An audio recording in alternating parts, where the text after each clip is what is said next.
Right, positivity, finally.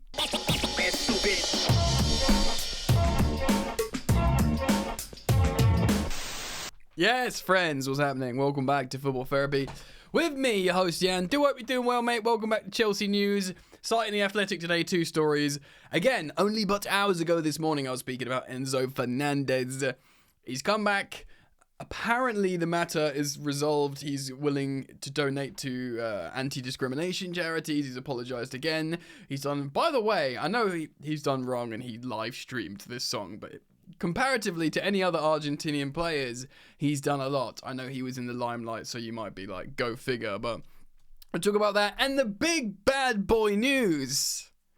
Getting Lulu out of our hair and maybe bringing in Victor Osimhen on a loan with an not obligation, an option to buy, which I must say is possibly the greatest striker possibility, apart from just Haaland signing for on a free or something.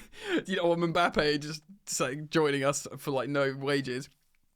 Osimhen, a long-standing Chelsea target on a loan, could be super sweet.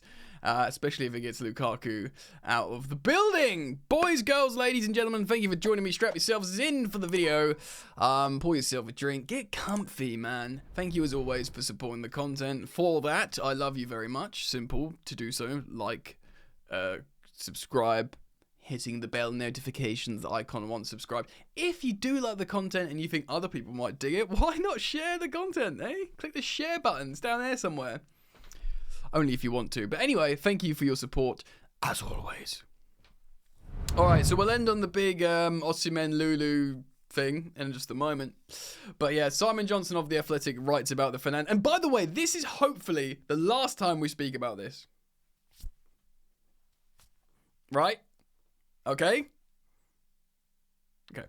Enzo Fernandez has issued a personal apology to his Chelsea teammates after joining the club's pre-season tour on Monday. That's yesterday. Fernandez was, of course, accused of uninhibited racism by his teammate Wesley Fofana and unfollowed on social media by a number of the players after he live-streamed an offensive song in that bus. We know what happened. The midfielder apologized via social media? Social media is what it's called. And privately a few weeks ago, but this was the first opportunity to say sorry face to face. As part of his bid to express remorse, Fernandez has told the club he wants to make a sizable donation to an anti-discrimination charity, and Chelsea intend to match it via their foundation. There you go. Something else good out of something bad, right? Something very bad. I was saying earlier, I think something good could be people just learn, educated, you know, people that might be inclined to sing a song like that, seeing how much uproar it caused, how people were rightly offended, they'll learn, oh, I probably shouldn't be doing that myself. And also, Fernandez making a sizable donation to the relevant charity and Chelsea's foundation matching it, which is good of them. Chelsea's foundation does excellent charitable work, is very good. That's a good thing. Good thing. So Fernandez took part in his first training session in Atlanta on Monday, again yesterday, and has had lunch with all his teammates. Among the players to help mediate over the situation were Reece James, understandably, the captain, the skipper, and interestingly, Axel Disasi, who was one of the affected and offended players, of course, black French player who unfollowed Enzo Fernandez. So it's interesting to hear that he was a mediator in what was this delicate scenario. The midfielder previously apologised in public, of course, on his social media. We know he says the song's highly offensive and there's absolutely no use for these words, he said. Of course, we know what happened. It's just a reiteration here of the chant itself, the scenario it was, done in, and of course the reaction from the Chelsea players, most notably Wesley Fofana.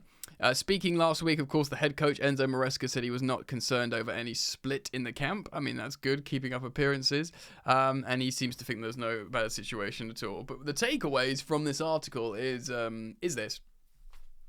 Enzo's back, he's trained with the team, he's had lunch with the team, he's apologised face to face, which will hopefully have done a big thing. Of course, we spoke earlier about Willy Caballero was explaining about these sort of cultural insensitivities and the differences. And then now he's had face-to-face talks. You'd expect Reece James, that's kind of his like as capacity as a skipper, as a captain, he needs to do stuff like that. But yeah, really interesting to see Axel Disasi stepped up and made things right. And it's lovely to hear he's going to make a sizable donation to charity, and Chelsea will match it. And that's kind of nice, not just because it's a donation to a charity, which is a great thing, but Enzo will feel supported that, right, you do that, we're going to do that too. You know, it's your idea and you're doing it great, and we're going to show you that we think this is a great thing, but also making we're going to match the donation. So, yeah, I say it's done. It's done. Oh, drama away. Now let's get into the juicy stuff. The Athletic, the big Ornstein himself, Davide Ornstein, says this: Napoli are in ongoing discussions with Chelsea to sign Romelu Lukaku, while dialogue between the clubs also continues about a deal for Victor Osimhen in the opposite direction. Well, we know Lukaku wants to go to Napoli. He wants to stay in Italy. He's not going to stay at Roma. He can't go to the Milan clubs or Juve. He's burning bridges all over the gaff. So Napoli's a great opportunity. Obviously, the big selling point is Antonio Conte's the coach. Conte loves him. He loves Conte. They get the best out of each other. Yeah, makes sense. Making the sense. I'm an Italian there, Italiano. But he's going to sign a 3+1 year deal, or is it 2+1? I'm thinking it might be a 3 year +1 deal. Remember, he's 31 now, so that makes sense. And they need to get Osimhen out before they do this, because Lukaku, even though he's dropped his wages largely, he'll still cost money. Chelsea still want like 30 million quid for him or something, and they need that. They don't have loads of money to spend to throw around. They're not selling Kvaratskhelia. Yeah, and they're gonna have to. He's still gonna have sizable wages. So Osimhen, who's already been given the blessing by Napoli that if the money comes in, he can go, and Conte's spoken about this publicly already as well. It's expected that any move for Lukaku would be permanent. It would freaking have to be, mate. We've loaned him out for years now, and we was desperate not to loan him out last year, and we did it again, and we can't do it again. He needs to go. 2 years left on his deal. Last chance to get a little bit of cash from him. He's simply got to go. Yes, so Lukaku will be permanent, whereas the Osimhen talks centre on a loan with an option to buy, and we'll jump back on that in a second. Let's just finish it's a short article. Let's finish it. So, of course, Lukaku, should the Lukaku switch progress, as in the Lukaku sound, it would see the 31-year-old striker reunited with Conte. Of course, they were great together in Inter. Lukaku spent last season on loan at Roma. He scored 21 goals in all competitions, pretty strong, especially for Roma. The Belgium international previously enjoyed the most productive run of his career, of course, at Conte, scoring 30 and 34. So 34 goals and 30 goals in the league. The 2 leagues he was there, so that's insane. But also, if you look, he got loads of assists as well. He was his productivity was insane with Lautaro Martinez, and he was at points, definitely top 3 striker in the world. And this is when prime Benzema and Lewandowski moving as well. Obviously they've since fallen off, but he was cooking. And that's why we bought him. For £97.5 million, dude. So he netted only 15 times for Chelsea. But by the way, not awful. 44 games. So what's that? Yeah, it's 1 in 3. It's slightly better than 1 in 3 for a dysfunctional Chelsea side that weren't playing to his strengths. Not awful. Subsequently returning to Inter, of course, on loan for a season. And then he got to the Champions League final, didn't he? The forward began his career at Anderlecht. No one cares about that. He returned to Chelsea. Did well, yeah. So Osimhen, meanwhile, has scored 76 goals in 133 appearances for Napoli since joining from Lille. And that includes a sort of bum season when he was sort of half injured, not happy with the club. He scored 15 last season as Napoli endured a difficult campaign, which should reflect his price, by the way. And the Nigeria international's influence was far greater a year earlier, of course, when he contributed to 26 goals in Napoli's first Scudetto win since 1990. Right, we don't need to talk about Lukaku. We know about Lukaku. Let's hope the deal gets done. It's 30 million quid. I'll rip your hand off at this point, which is mental, but here we are. All right, Osimhen. Now, I've had big reservations of Osimhen. I've always said, even with my reservations, I'd be incredibly excited if we could sign him because he's like a really high profile. He's an African icon. He's a real number 9. He does love Chelsea. Drogba's his idol. There's a picture of him in a Chelsea shirt as a kid. Like, it's all there. The PR is all there. It's waiting for you. And he's a proper number 9. So, like I said, he's not like a giant, but he's strong. And he can move. He can move in the box. He'll run and glance ahead. He'll score headers. He'll score with his feet. He'll hold the ball up. He'll work hard. He's, 25, 26 years old? Great. Now, my reservations were an insane price tag. His release clause, 130 million euros or whatever. I know there was talk that he might get him for 90 million quid. Still too much, I think. Yeah, it's still too much. So what I want, firstly, the loan with an option, not obligation to buy, is literally perfect. Because you can see how he does for Chelsea in the Premier League and you don't have to buy him, right? And not only that, you can also just see if he doesn't do well, you can Gu and Jackson might pop off under Maresca, and you're like, see you, Osimhen, you're going back to Napoli at the end of the season. At least you tried, at least you knew. But of course, if he puts on the Chelsea shirt, if he becomes this new Chelsea number 9 and stuff, you buy him because you've got the option to buy him. Now, what would be really important for me is a couple of things.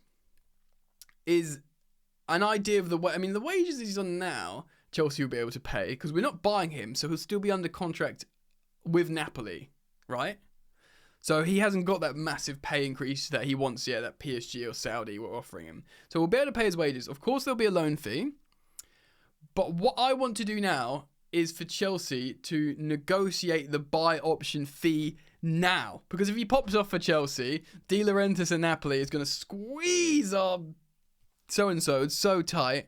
And it's going to be impossible to get a good deal. It's just going to be overpaying and then it might cause an issue again. So what I want to say is, sit down with Napoli and they'll say they want they're asking for 90 million. You don't want that to go up. You say, look, he's going to have a year less on his contract. To be honest, I don't even know how much he's got. Oh, this freaking thing. 1 second. And I'm back. So I just wanted to quickly pull up his contract. So I'm on Transfermarkt. See, his contract expires in 2026. So after the loan, he'll only have 12 months left on his deal. Unless they've got an option to extend it for a further, which of course they would do to make his sellable asset value stuff. So he he signed it. He joined them at 2020. He signed the extension in 2023. Probably a pay rise. Yeah, it's saying his current market value on Transfermarkt is 100 million euros. It will be more because they'll want that. But let's just say, I don't know, 12 months left in his year. Let's just say they do have an option, so it's 24 months. And that is being kind because that's a massive indicator of change of financial value. If Chelsea can say now, right, Victor Osimhen. If Victor Osimhen works for Chelsea, if he's Osimhen, he sells a lot of shirts, he's this next iconic African striker, and here he is, he's great. Chelsea would, as far as I'm concerned, Chelsea would pay £90 million for him. So that's, for me, that's what, say all right, 85, 90 million is the buy. Not because if he does pop off to Chelsea, and there's at Chelsea, and he scores, let's just say we finish, what's reasonable for Chelsea? Let's just say we finish top 4, he scores over 20 Premier League goals. Say he scores 22 Premier League goals, which is elite, friggin' elite. And he wins the Conference League, scores in the final, and I'm not saying we win the Prem and we win the domestic treble, but let's just say we top 3 in the Prem, scores a bunch of goals, and wins the Conference League. De Laurentiis will be like, all right, Chelsea, 120 million, please. That's what we'll be saying. So I feel like a really important element of this is agreeing the fee now, and Chelsea will only sign him if he's the guy. So yeah, that's my position on it. What do you think though, guys? I think it's an excellent deal. I'll be very, very excited about this, provided, because it just seems like no risk. And then we've got loads of strikers. We've got Gu, Jackson, Jackson can play out wide. Osimhen, and you know, it's just really just exciting. When Dewsbury Hall was our Galactico high profile signing, I understand why some people are a bit twitchy. But Osimhen friggin' fixes that, doesn't he? So let me know what you think. Comment down below. Drop a like on the video if you feel good about it and you like the content. Thank you for subscribing, and I will see you back here soon, hopefully. Peace. Mwah.